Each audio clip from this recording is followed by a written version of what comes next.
Hi there, Mystery Baker here. I thought I'd do a little preview of what's to come. I'm going to be making a traditional Victoria sandwich. It's a very English recipe.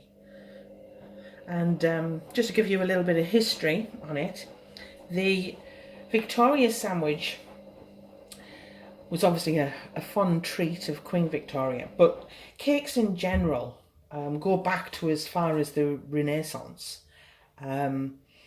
But in that time, cakes were made with plain flour or just brown flour, and the eggs were their raising agent, and it was the only raising agent.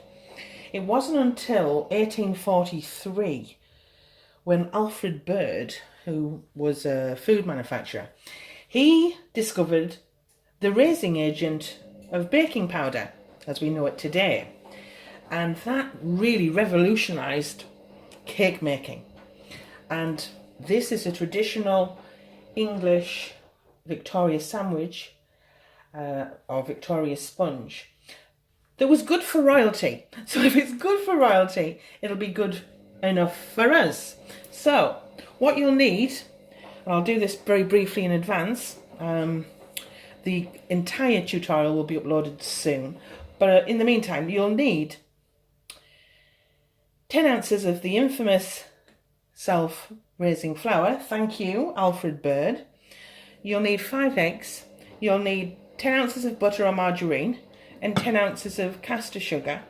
You'll also need a little bit of vanilla extract. I've got 2 cake pans here, cake tins, and each will be, the cake mixture will be evenly distributed into each of the cake pans, and there will be your 2 halves, and that's how it will go. And I'll be doing a full tutorial. You'll need a sieve. It's really imperative for the Victoria sponge that as much air is put into the cake as possible, so one of these, and that's it for now.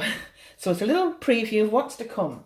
It's a traditional English Victoria sponge or sandwich, and I'm going to make it from scratch.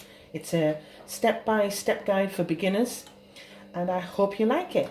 I will see you soon. Bye.